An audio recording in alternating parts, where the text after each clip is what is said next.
So the introduction of the new economic policy, which I mentioned in the previous video, caused enormous controversy within the Communist Party.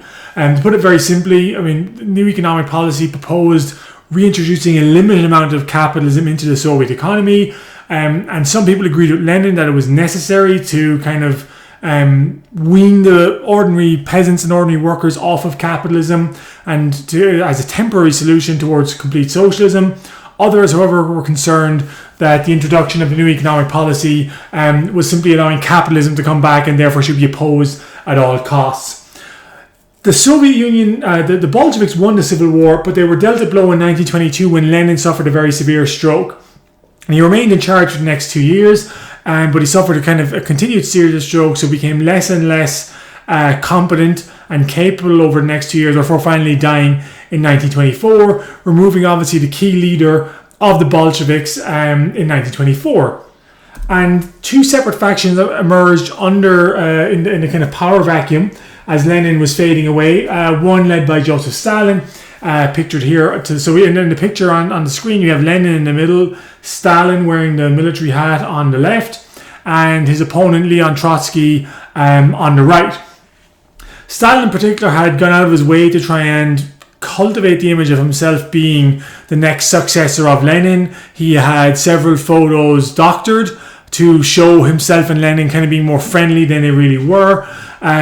He was able to kind of restrict access to Lenin from other leaders of the Communist Party, and kind of really went out of his way to insist that he was Lenin's heir apparent. Trotsky actually was, in terms of his importance to the Bolshevik movement, was more important than Stalin. Trotsky had been on the front lines during the revolution of 1917, where Stalin had been in prison. Trotsky was considered more of the intellectual, that he kind of debated with Lenin the merits of Marxism and how Marxism could be introduced into the Soviet Union. So in terms of his activism, in terms of his intellect, he certainly was a more notable communist than Stalin.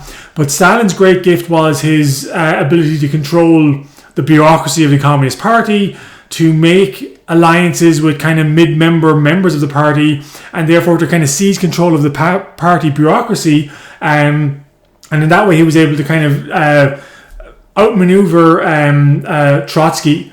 Lenin himself, it should be noted, became increasingly concerned with the power he saw that Stalin was accumulating. In one of his letters, he wrote that Comrade Stalin is acquiring more and more power, and I worry that he will not always use this power judiciously. So while he was alive, even Lenin was kind of concerned with the growth of Stalin's power, and was very aware, or at least seemed to have seen, the potential dictator that Stalin was going to become.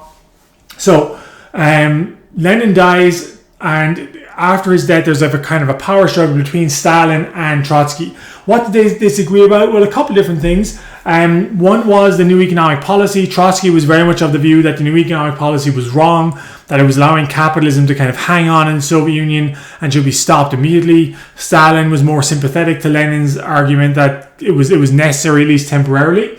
The other big question was, what would the role of the Soviet Union be in promoting socialism elsewhere? Trotsky was a big believer that communism should be an international struggle. Communism would never survive in the Soviet Union if more was not done to promote communism elsewhere as well. And Trotsky even went as far as saying that, okay, even if other countries don't necessarily have a communist party, we certainly should work with the left-leaning organizations there to help improve conditions for workers and to kind of lay the groundwork potentially for a communist revolution in the future.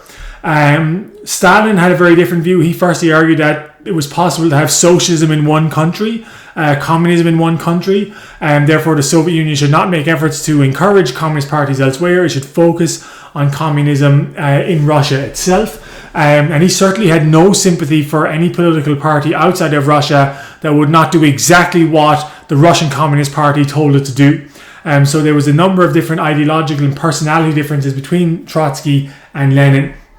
But ultimately, Stalin was able to use the mechanism of the Communist Party, where he had built up alliances through networking, to outmaneuver Trotsky and to essentially expel him from the Soviet Union in 1927, excuse me. So from 1927 onwards, most of, or all the power in the Soviet Union is now in the hands of Stalin. And it's worth bearing in mind, I think I mentioned this in an earlier class, that initially Marx and Engels assumed that once a communist takeover had taken place, once a revolution led by workers had happened, that government would wither away. There would no longer be any need for a strong centralized government.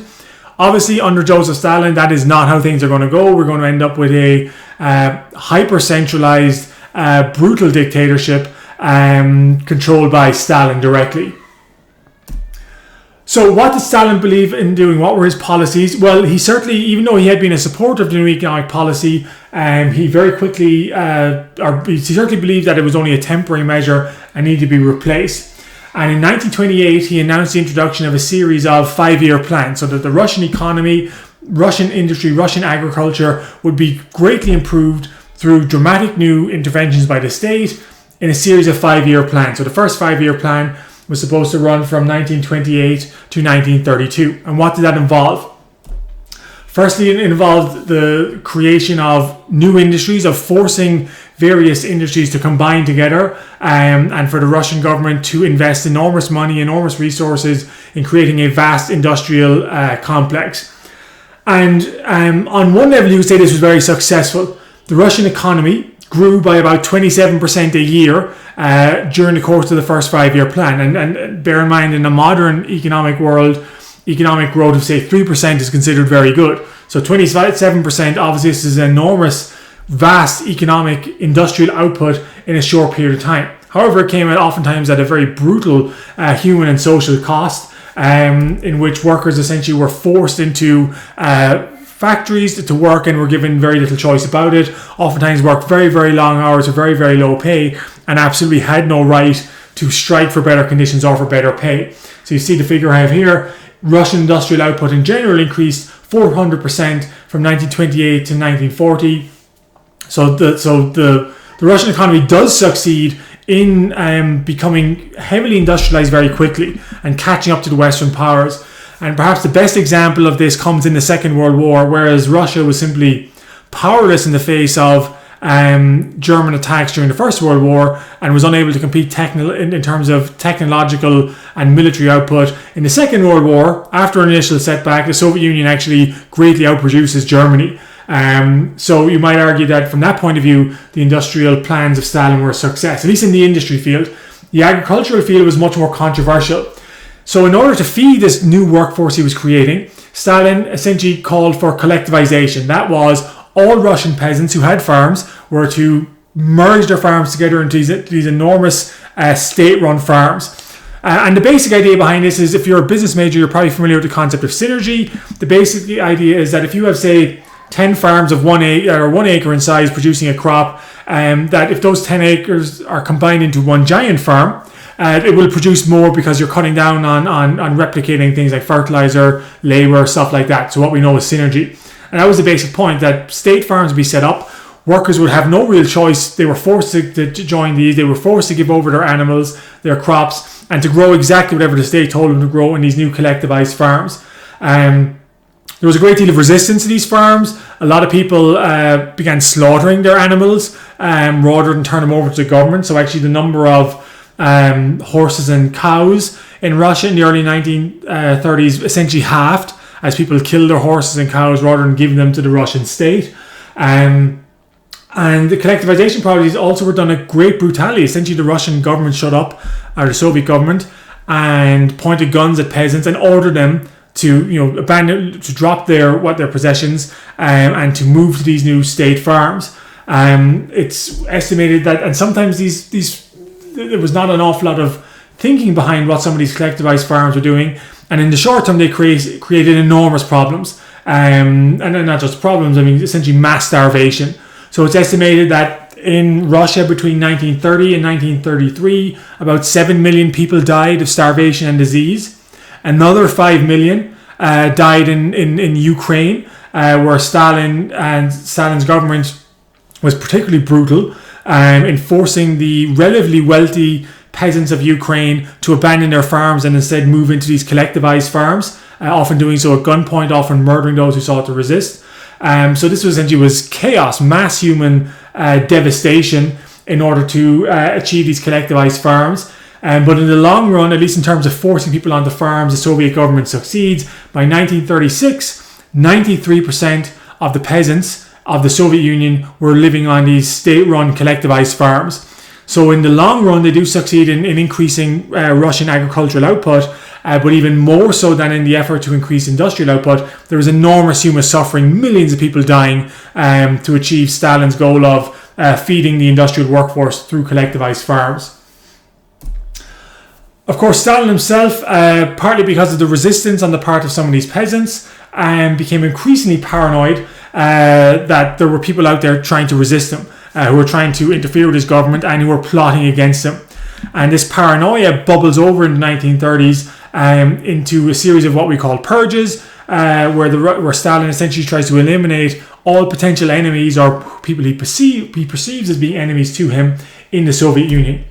So beginning in 1934, thousands of members of the Russian Communist Party are rounded up as suspected traitors. Starting in 1936, many of them are put on trial. So some of them are simply executed. Some are put on trial, what were known as show trials. So from 1936 to 1938, there are mass public show trials. And what we mean by show trials is that these are not real trials. The verdict's already been decided. It is simply a way of Stalin using these show trials to make it look like these people were guilty, whether they were or not, to legitimize their punishment, be it imprisonment in Siberia or execution. So what happens in these show trials, oftentimes ridiculous allegations were made against members of the people on trial.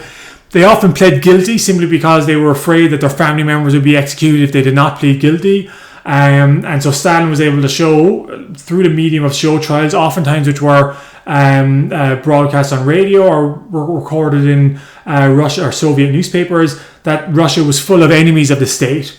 And many high-ranking officials were confessed to these trials or crimes and were executed. Just to give you one example, all eight of the admirals, the highest-ranking officers of the Soviet Navy, were put on trial and executed for treason. I think there was 95% of the Supreme Military Commanders, Supreme Military Council of the Army were also executed during this time period, and potentially thousands of people were executed without trial as well. Obviously, the executions that took place outside of trial, it's harder to give exact records, but the rough estimates are that about 700,000 people were sentenced to death and executed by the Soviet state between 1936 and 1938. It's estimated that maybe up to 1 million more were executed without due process, essentially taken outside somewhere and shot and killed. And up to possibly, and again numbers are rough, but up to maybe 7 million people were imprisoned in Siberia during this time period. But Stalin succeeded. He obviously terrorized the entire Soviet population. By the late 1930s, there was absolutely no opposition to his rule whatsoever.